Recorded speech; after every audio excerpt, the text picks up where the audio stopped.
de adultério, de obediência do pai, perdão dos filhos para com os pais. No capítulo 2 também ele trata de adultério, trata de prostituição, trata dessas coisas. E nós estamos vivendo num mundo caoticamente voltado à prostituição. Não só no ato do adultério, da prostituição entre um hétero e o seu oposto, que é uma mulher, mas sim também como homens com homens e mulheres com mulheres. Há até grande incidência de zoofilia. Alguém que sabe o que é zoofilia? Zoofilia são homens que têm práticas sexuais com animais. Teve uma mulher agora aí, uma mulher bonita. Segundo ela, julga-se estar grávida de um cavalo. O cavalo é grande. E ela beija o cavalo vestida de noiva e faz alguns atos, não chega tanto, mas de beijar e acariciar o cavalo. E ela se julga esposa deste cavalo, Tem atos com cabras, com jumentas, com galinhas, com cadelas. Teve uma certa feita, muitos anos atrás, eu ainda era coletivo, nem cristão eu era. Não sei se é verdade este fato, na cidade ou no município de Camaçari, uma mulher que tinha um poder aquisitivo elevado, não era rica, e ela tinha nas suas possessões um cachorro que nós conhecemos muito como pastor alemão. E nenhuma dessas maluquices dela ficou presa ao cachorro no ato sexual, que tiveram que sacrificar o cachorro para salvar a vida dela. Que tiveram que matar o cachorro e desintroduzir o pênis do cachorro que estava naquela doente.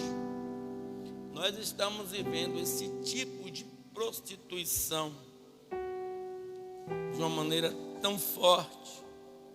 E nós vimos pessoas, como eu citei aqui na semana passada, de uma mulher que largou o próprio marido gestante, prega a palavra, a grande pregadora da palavra, e hoje ela continua pregando a palavra, mas uma igreja para homossexual, achando ela que isto é normal, porque eles pegam um texto fora de contexto, para criar uma heresia, e diz que Deus não faz acepção de pessoas.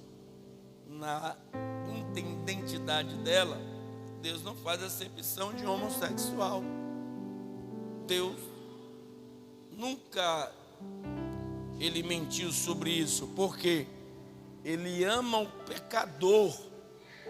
pecador, o homossexual, a lésbica, o latrocida, o assassino, o traficante. O que ele não concorda é com o tráfico, com o lesbianismo, com o homossexualismo, com o assalto seguido de morte, que é um requinte de perversidade. Mas a pessoa em si, ele entende que nós podemos fazer qualquer coisa, porque, segundo o decreto, que eu vou usar esse termo de Adão com Eva, deu liberdade e legalidade para Satanás fazer do nosso corpo o que bem quer. Então Salomão escreve aqui no capítulo de número 6, e intitula-se assim: advertência contra o servir de fiador, contra a preguiça de fiador, e contra a preguiça, e contra a maldade. Do versículo de número 6, capítulo 6, versículo 1 a 5, ele vai nos advertir de sermos fiador e não amigo de um homem, mas sim companheiro de uma pessoa que possa nos passar a perna e o nosso nome ficar aí na boca de pessoas como enrolados, ou até saber, sermos assassinados por causa de uma outra pessoa. Quais são os atributos dados a uma pessoa que pede um fiador que ali assuma uma responsabilidade dela? Filho meu, se ficaste por fiador do teu companheiro, não amigo, mas companheiro, e se deste tua mão ao estranho, enredaste-te com a palavra da tua boca, prende-te com as palavras da tua boca. Faze, pois, isto agora, filho meu, e livra-te, pois já caíste nas mãos do teu companheiro. Vai, humilha-te e oportuna o teu companheiro. Por quê? Ele, quando assumiu uma responsabilidade, nós já vamos pregar assim por causa do tempo. Eu vou citar aqui um exemplo. Dário chega para mim: pastor, eu preciso comprar algo em um lugar, eu preciso pegar um dinheiro na mão de um agiota, mas ele não tem tanta credibilidade comigo assim, porque ele conhece a minha conduta, mas ele sabe que o senhor é um homem de posse. Nem como o senhor chegar para ele e dar a sua palavra, que eu irei pagar a ele segundo a vontade do Senhor, porque se eu não pagar, o Senhor paga. Se eu não estiver vigilante, eu vou dizer sim, pago. Só que eu já vou ficar arrendado a este cara, porque a responsabilidade, Vini, ela vai passar de Dário para mim. O cara não vai cobrar mais a Dário, o cara vai cobrar a mim, porque eu me pus como fiador de Dário, ou seja, responsável de Dário, de Valfredo, de Moisés, de Mari, de Val, de Carla. Estou aqui citando pessoas para não ficar um negócio. Então eu vou me responsabilizar com essas coisas. Então a Bíblia já nos adverte: caia fora dessas situações, porque você vai estar entrando em entrelace terrível, algo que talvez você não consiga sair.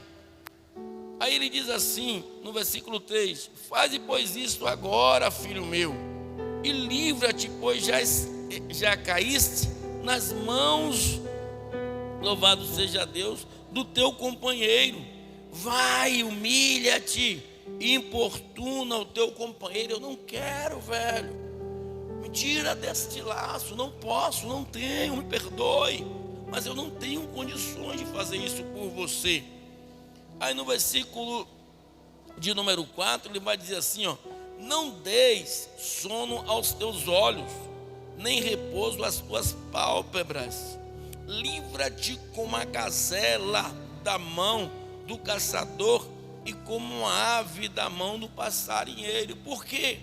A tendência desses camaradas que não gostam de trabalhar, que não gostam de correr atrás dos seus objetivos, é sempre andar na sombra de alguém, sempre andar esperando pela vontade de alguém, que alguém possa suprir a sua necessidade. Vai dormir, vai descansar, vai acordar tarde, porque aquilo que ele quis adquirir, já adquiriu. A responsabilidade não é dele, é sua. E quando alguém vier cobrar ele, ele vai dizer: quem foi o meu fiador? Vai até ele, porque ele te pagará. Estou cansado, estou dormindo, tenho as minhas responsabilidades. E assim é nos dias de hoje. Quantos de nós aqui emprestamos dinheiro a pessoas que não gostam de pagar, pessoas irresponsáveis, pessoas que muitas vezes viram nossos inimigos, e se for motivo de cartão, no crediário, temos que pagar para que o nosso nome não suba ou desça ao SPC ou Serasa, porque alguém comprou alguma coisa em nosso nome, para que o nosso nome não desça e ele não vai pagar. Nós temos que assumir essa responsabilidade, se humilhando aos credores, às entidades que nós devemos, porque a pessoa que comprou lá em sua mão está, e nós, como pessoas sensatas, servindo a Deus, não vamos dar cabo da vida dele, mas vamos contrair esse prejuízo. Mas entretanto, o mal vai entrar em nossos corações, porque viemos para a igreja, oremos, jejuemos, mas a raiva está dentro de nós. E crente com raiva, com ira, e se permitir, né, Paula, virar a cólera, ele não produz frutos dignos de arrependimento. Então que nós a cada dia, irmãos, vemos nos lavar desse mau homem. Eu peço todo dia a Deus. Eu falo algumas besteiras às vezes, sabe? Que não é o que o meu coração sente, que não é o que o meu desejo ele sente que aconteça com algumas pessoas, mas é no momento da ira, da falácia, daquilo que não convém a Deus, e nós muitas vezes nos pegamos naquilo, mas na realidade, jamais você vai ver uma pessoa daquela na sarjeta e deixar ela se afundar cada vez mais, porque hoje nós somos novas criaturas, não temos essa índole ruim, não temos essa maquinação perversa em nossos corações. Temos um ódio de uma pessoa que às vezes passamos pela pessoa e nem olhamos para ela, dentro de um tabernáculo, melhor dizendo, de um cenáculo, dentro de uma casa feita pela mão de homem, óbvio, mas para a adoração a Deus. Como é que nós nos sentirmos com Deus se nós não conseguimos perdoar as pessoas que nós estamos vendo que fez o mal a nós? E se porventura entendamos que todo mal provém da vontade de Deus, porque não cai uma folha sem a vontade de Deus, e nós vamos ficar com raiva de Deus? Jó ia ficar com raiva de Deus pelo mal que ocorreu? Sadraque, Mesaque, Abidnego, Ananias, Azarias e Misael, ali repugando contra aquilo que o rei Nabucodonosor queria que ele fizesse, não vendo eles resposta de Deus, iriam ficar com raiva de Deus, iriam se dar-se ao deleite de se prostrar diante da estátua que o Nabucodonosor se levantou? Não, eles foram com fé, lançaram-se até o fogo e nem a roupa do corpo queimou, porque prevaleceu o amor. Há quanto tempo, igreja, vamos ser sensatos, está cortando aqui também, que nós não perdoamos alguém por causa da dureza do nosso coração? Há quanto tempo não abraçamos alguém porque não sentimos vontade de abraçar aquela pessoa, porque na nossa concepção aquela pessoa não presta, é falsa, porque aquela pessoa é miserável, é arrogante, porque aquela pessoa é talvez espalhafatosa, muito gaiata, e não tem assim uma analogia do nosso contexto de viver, que somos mais serenos, mas será que você já passou para se colocar no lugar daquela pessoa? Será que você já viu o sofrimento daquela pessoa, o que aquela pessoa vive, o que aquela pessoa passa com seu marido, com sua esposa, na sua casa, no seu trabalho? E muitas vezes a válvula de escape só é dentro da igreja, e quando chega dentro da igreja entristecida, às vezes não teve nenhum pão para comer dentro de casa, às vezes o filho perturbando, tirando a paz, é mãe doente, é pai doente, filho doente, é os problemas acontecendo, e quando chega na igreja diz: eu vou buscar paz na igreja, e não dentro da igreja uma irmã passa por essa pessoa, ou um irmão, e nem olha para a cara. Como é que fica o coração dessa pessoa? É como se pisasse em uma areia malvediça, e essa pessoa que ela encontrou, pisou na cabeça dela para que ela descesse mais. Vamos mudar isso em nome de Jesus, pedir a Deus que Ele mude essa ruindade que há em nós. Nós não somos essas pessoas. Porque eu sei que não somos? Porque quando estamos no momento de alegria, transmitimos uma outra natureza de vida, transmitimos uma outra bondade de vida, transmitimos um sentimento diferente de tão somente ajudar. E por que em algum momento deixamos o diabo trabalhar em nossa mente? Porque tem uma ave de rapina que vem aos seus ouvidos e começa a te contaminar contra outras pessoas. E será que nós paramos para consultar se aquelas falácias, que aquelas falácias são verdades? Será que nós procuramos saber, identificar, fazer uma investigação se é verdade aquilo que foi dito? Ou pregamos logo de antemão e saltamos algo de fato e apedrejamos? Passei por um fato desse há poucos tempos, e não foi ninguém que me disse, e não foi por maldade que me disseram. simplesmente pela minha pepscaz que eu tenho, pela uma forma meia, vou usar esse termo, sombria de pensar, eu peguei um ato de uma pessoa que não tinha ódio, mas sim amor, e falou algo que despertou o meu coração, pela maldade do mundo que eu vi, que ela não nos abandona, então ficamos um pouco, aquilo vem guardado, a malícia. Então aquilo entrou em meu coração e eu comecei a fazer um acúmulo de pensamentos e comecei a chegar a um denominador comum e coisas que tinham se passado, relembrei e trouxe à tona. Mas algo que veio de uma pessoa que ama e não que odeia.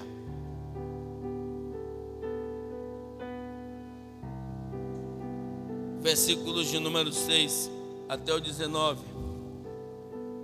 Aí ele vai falar do homem preguiçoso, do homem que não quer nada, quer mexer merdas com 2 paus e quer que as coisas aconteçam.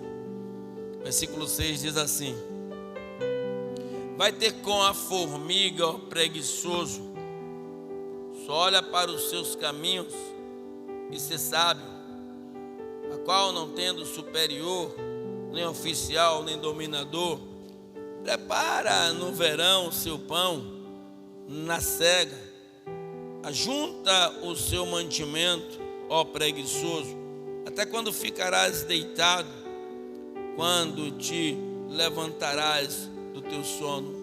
Há um trabalho que nós conhecemos dos insetos, se alguém não sabe, eles trabalham muito no verão, muito, apesar de que diz que a abelha tem uma abelha rainha, a formiga tem lá um tutor, mas eles trabalham entre si. Para quê?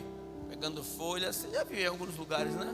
A formiga trabalha sem parar e tem uma linha que elas seguem, que se você botar o pé aqui, ela faz uma virada aqui e ela continua o curso.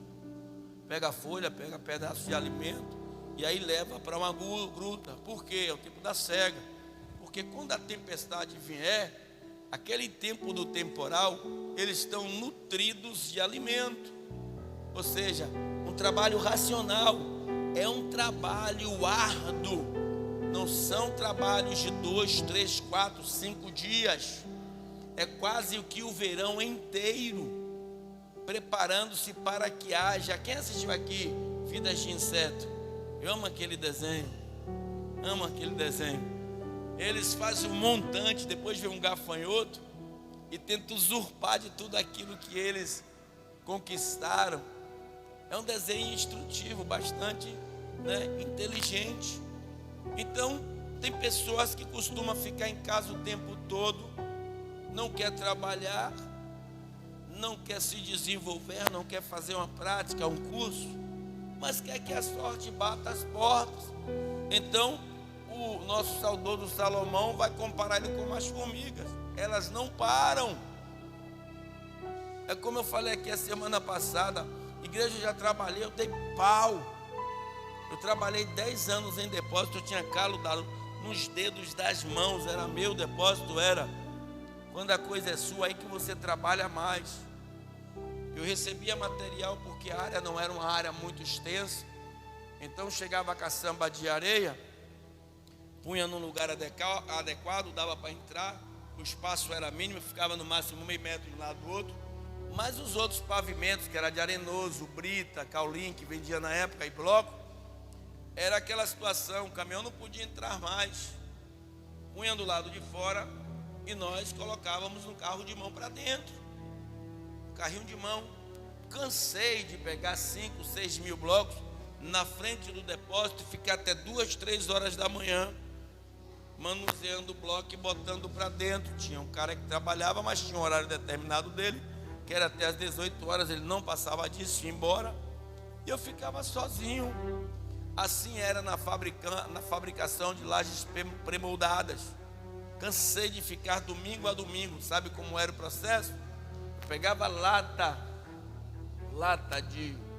de tinta, rasgava ela, enchia a lata, segure os seus meninos, viu? Enchia as latas de areia, de brita, subia escadas de madeira, com elas nos ombros, sábado, domingo, segunda e feriado. Punha lá nas contagens, fazia massa, depois levava com cabrita, jogava em cima, pegava as formas que eram pesadíssimas, de 6 metros de ferro, colocavam elas lá alinhadas, fazia a ferragem, tinha que vir um ferro enrolado, fizemos uma madeira e eu batia momento por momento para ela ficar reta, e depois de reta eu pegava ela, dividia em 3, amarrava embaixo e 2 em cima, punha lá dentro daquelas formas, melava de óleo e depois vinha com concreto feito, fazia Moisés. Depois de feita, tinha que desenformar. O desenformar é você pegar ela pesada de um lado de 6 metros e balançar até que ela caia. Virava, e muitas vezes tinha forma de 3, 3,5, 3,80, 4 metros, 4,50. Quando não tinha ajudante, eu tinha que pegar só, pôr umas tábuas lá para elas ficarem, para pôr em cima e saber de dono por dono que era. Não obstante a isso, tinha uma caminhonete velha que eu dirigia, enchia e descarregava fazendo entrega.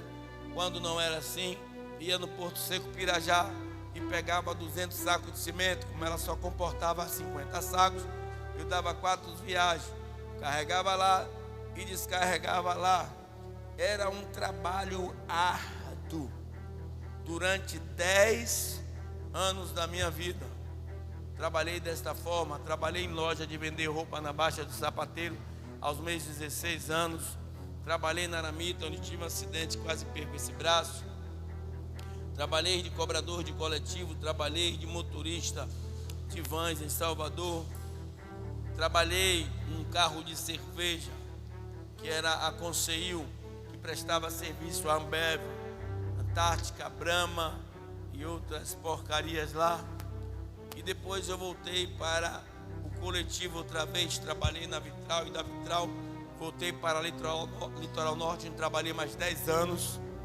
E dos 10 anos que eu trabalhei na Litoral Norte, saí em 2016, quando minha esposa, ela tinha já saído da empresa a qual ela trabalhava de terraplanagem no setor pessoal, colocou no coração dela fazer uma loja, e dessa loja, juntando com o dinheiro que eu recebi, os anos que eu trabalhei na Aramita, construímos outras 2 lojas. Estamos sobrevivendo disso, mas isso se chama trabalho. Cansei de acordar 2h30, 3 horas, 4 horas da manhã, no melhor do sono, muitas vezes no inferno, um frio terrível. Tinha uma moto numa época, vinha da Brasugás, quando não era casado com a esposa ainda, e vinha para cima os filhos, chegava na garagem todo encharcado, não importava, eu tinha que trabalhar. Então o apóstolo Paulo nos adverte disso.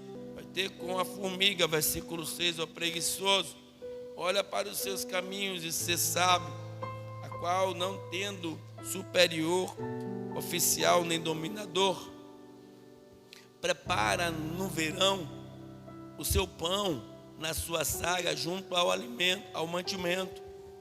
O preguiçoso, até quando ficarás, ó preguiçoso, até quando ficarás deitado? Quando te levantarás do teu sono? Um pouco de sono, um pouco de tosquenejando, um pouco encruzando as mãos para estar deitado, assim te sobrevirá a tua pobreza, como um ladrão e a tua necessidade, como um homem armado, o homem de Belial, o homem, louvado seja Deus, vicioso, anda em perversidade de boca, acena com os olhos, fala com os pés, faz sinais com os dedos, perversidade há no seu coração, todo o tempo maquina o mal, anda semeando contendas, pelo que a sua destruição virá repentinamente, subitamente será quebrantado, sem que haja cura, quebrando ou quebrantando, sem que haja cura. Estas 6 coisas aborrece o Senhor, e a 7ª a sua alma abomina. Que 6 coisas são essas? Os olhos que falam mal ou com seus olhos, os pés, louvado seja Deus, que faz sinais também com os dedos, o 3º, o 5º, o coração perverso, louvado seja Deus, ou o 4º, o 5º, maquina o mal, e o 6º, traduz contendas. O 7º é a maldade que irá ser inserida em sua vida pelas suas práticas maliciosas e contendeiras. Como é que você quer viver em sua casa bem, se você não vive para Cristo de uma maneira sincera? Como é que você vai ter perseverança em sua casa, se você enrola Cristo?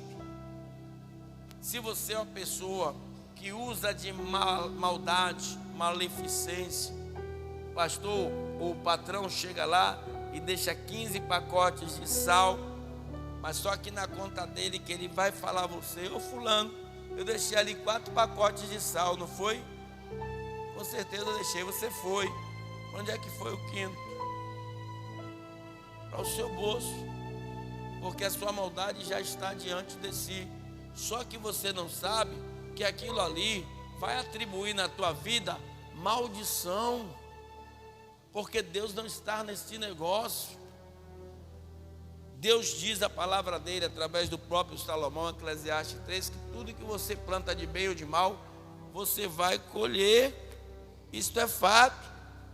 Pelo que a sua destruição virá repentinamente, versículo 15, subitamente será quebrantado, sem que haja cura. Estas 6 coisas aborrece o Senhor, e a 7ª a sua alma abominará: olhos ativos e língua mentirosa, e mãos que derramam sangue inocente, e coração que maquina perversamente,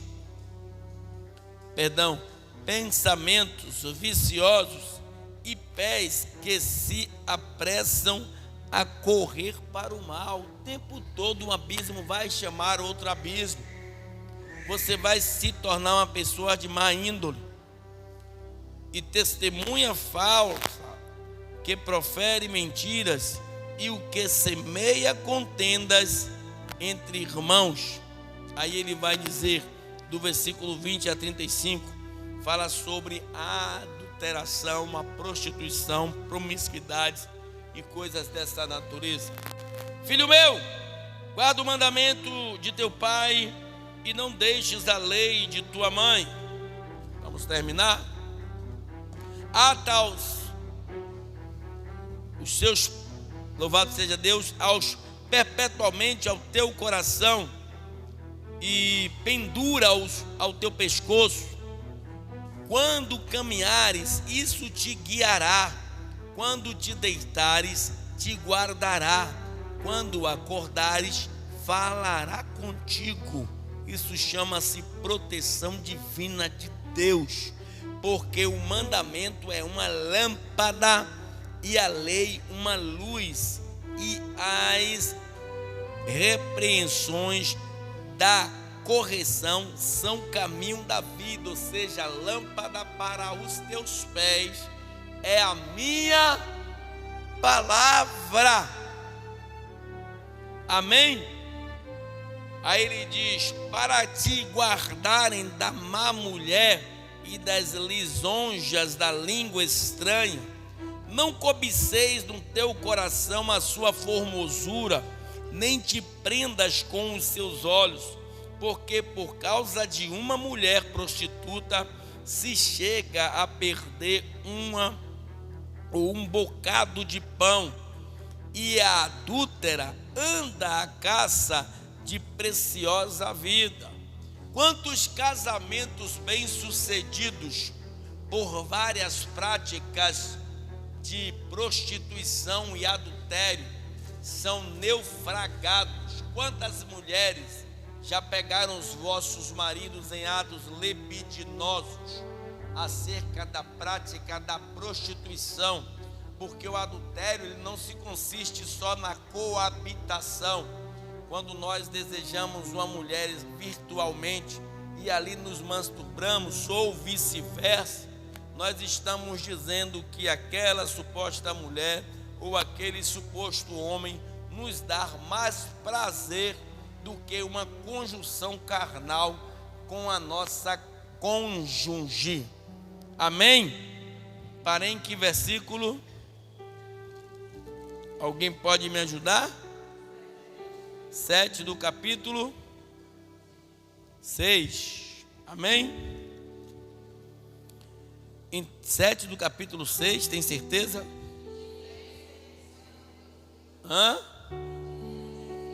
27 do capítulo 6.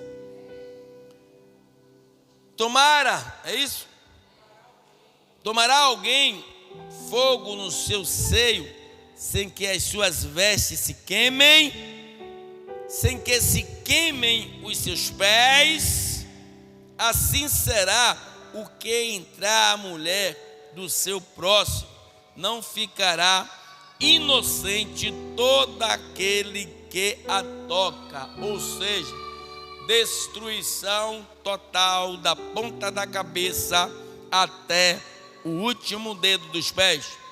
Não se injuria o ladrão quando furta para saciar a sua alma tendo fome, mas encontrando pagará 7 vezes tanto, dará toda a fazenda de sua casa. O que adultera com uma mulher falto de entendimento, destrói a sua alma. O que tal faz?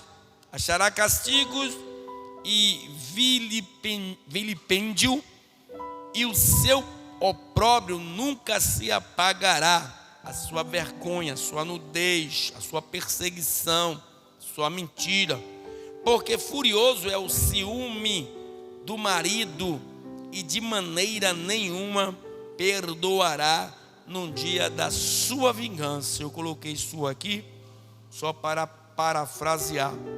Nenhum resgate aceitará, nem consentirá, ainda que multipliques os presentes. Ou seja, nada que lhe faça lhe será perdoado. Então, um momento de reflexão para nossas vidas. O livro de Salomão é um livro dinâmico e que abre em vários parâmetros, conceitos, preceitos, destinos, normas, diretrizes e comportamentos de homens e mulheres que verdadeiramente seguem a Cristo. A Bíblia nos ensina, e ela é fatídica em dizer que no mundo nós teremos aflições. Às vezes as pessoas classificam, adjetivam uma aflição de uma perda de um ente querido, de um acidente de carro, de uma enfermidade. Não, somos afligidos também com mel, com roupas sedutoras, com palavras persuasivas, com amizades que muitas vezes parecem um inimigo. A Bíblia não dá relatos, mas há uma grande incidência de dizermos que o rei Saul, na época que ele estava em cima da carne seca, em uma das suas batalhas, ouviu-se muito dos pajéis de armas e dos generais de guerra: você já está bem sucedido, ninguém te derruba, ninguém te quebra. Nós temos que cada vez mais agregar fundos monetários para o reino, porque quanto mais rico ficarmos, melhor. Porque Deus agora deu esta temática de nós destruirmos tudo. Não é um costume nosso de, quando sitiarmos uma cidade, adquirir todos os bens que nela há, mas só que a gente não entende o pensamento de Deus. E Deus tinha algo ali que não se agradava daquela cidade. Por isso que ele pediu que quando ele entrasse nos amalequitas, que ele destruísse tudo que lá tivesse. talvez uma oferenda grande a deuses estranhos que lá foi feito, e Deus queria queimar tudo. Deus não tinha necessidade, nem o próprio Saul, das coisas que lhe foram adquiridas ali de dentro. Porque igreja, paz, se nós temos algo, né? Eu passei essa semana uma experiência, um carro com um ano mais novo do que o meu, acho que 7 ou 8 anos, o mesmo carro, só muda a carroceria.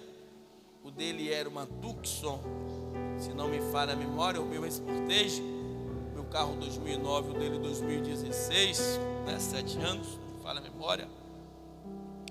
E quando ele viu meu carro, pediu para eu parar, pensei que era um conhecido. E obviamente ele queria trocar o carro, porque ele ficou bestificado com o meu carro. E disse que a esposa dele se apaixonou pelo Sportage que ele tinha e se arrependeu amargamente de ter vendido aquele carro, a ponto de, quando ele viu meu carro, me parou e disse: você não vende esse carro, não? Eu creio se eu abrisse a boca e disse: a gente faz um rolo aí, na mesma hora ele trocaria. Mas aí eu te pergunto, será que viria como bênção ou como maldição? Hoje nós somos servos de Deus, o carro dele intacto, novo. Ele ia entrar, ligar a chave e ir embora. Mas eu não sei por trás daquilo o que há. Porque a Bíblia nos ensina hoje a vivermos prudentemente. Então, às vezes, tem colegas, amigos, pessoas, vizinhos, parentes, que chegam com bandejas até bem, né, vistas, cheias de requintes, cheias de atrativos. Mas será que é bom para nós? Que eu pedi hoje que o grupo de missionárias e intercessora estivesse aqui em cima desse altar. Por mais que nós não percebamos, estamos passando por uma grande batalha. A batalha, ela está atingindo todo o corpo de igreja. Ninguém vem aqui me dizer: eu estou forte, pastor. Mentira. Por aquilo que Deus me dá aqui em cima, mais de 10 anos, pastoreando praticamente 20 anos no Evangelho, eu vou ser bem categórico. Nossa igreja está morta, precisando de um ressurgimento, avivamento, precisando de uma renovação. Mas paz, se eu mandar, olha o que eu vou falar aqui e não perco, não tiro uma vírgula e um tio. Se eu mandar aqui ou pedir, como profeta de Deus, que façamos 7 dias de campanha de oração dentro das nossas casas, das 0 às 2 ou da 1 às 3, e consequentemente a isso um jejum, né, alternado de 3 dias, suponhamos terça, quarta e sexta, 99% da igreja não vai fazer.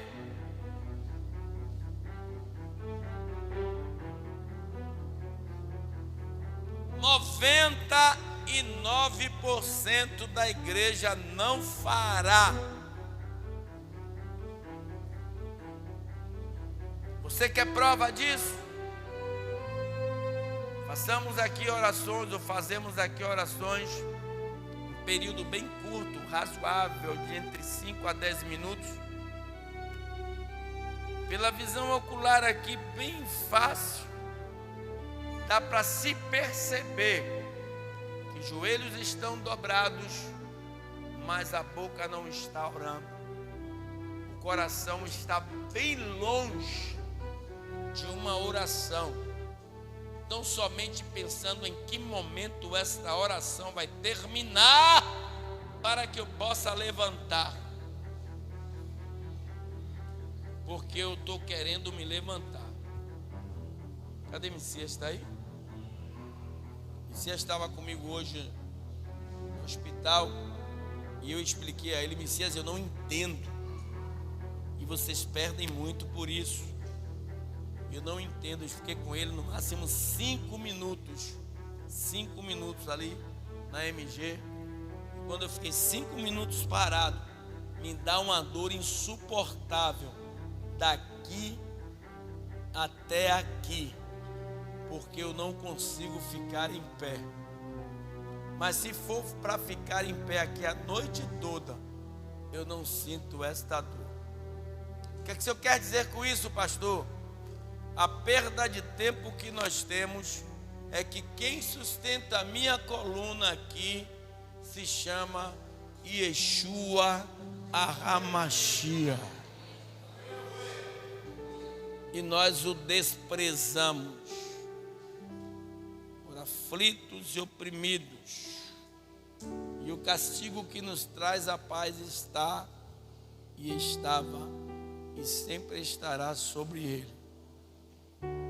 Convido você hoje, igreja, como se fosse o último dia da sua vida. Procuremos nós, eu, estou me incluindo, estou me incluindo a pastora, incluindo as missionárias, incluindo as obreiras. Ou a gente volta para Jesus, ou essa casa vai continuar fechada como está. Pastor, o que é isso? A porta está aberta, a gente está entrando. Está faltando a manifestação do Espírito Santo. A casa de Deus está vazia. Estamos aqui dentro, mas o Espírito Santo de Deus não sente mais prazer em adentrar nessa casa. Não por fazermos o que outros fazem dentro das igrejas, palcos fantasiosos, não, mas pela morbidade que estamos vivendo. Quero falar a vocês, a novidade de Deus, ela não vem com aparência humana,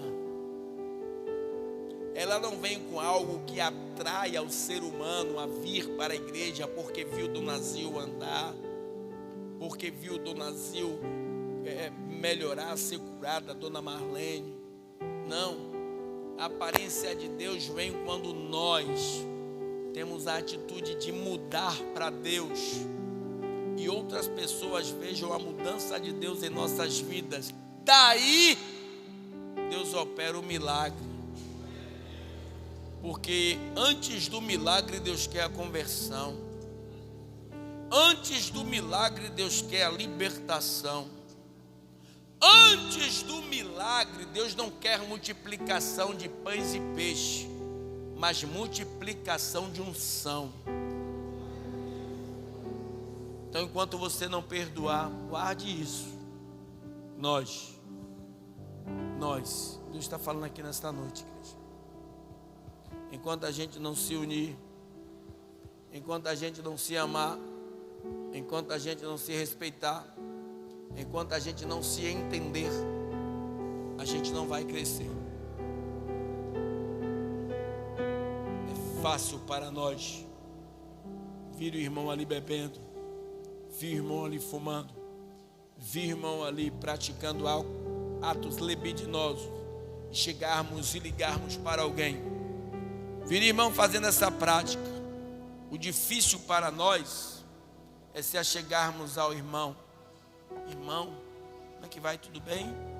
O irmão pode ficar até com vergonha porque está num lugar ruim. Ô irmão, senti tanta sua falta, como é que está você? Deus é contigo, irmão. Não se entristeça não, viu? Essa luta que você está passando, Deus é contigo. Dê um beijo no irmão. Fecha a tua boca e não conta a ninguém. Sabe por quê? Aquele irmão que está lá, vai ter alguém no ouvido dele dizer assim: olha, te prepara que a igreja vai ficar toda sabendo. O irmão vem para a igreja, todo desconfiado, ninguém fala nada com ele. As pessoas, vão fazer esse Pai do Senhor, irmão, saudam ele e tal. De repente ele olha, não vê aquela situação.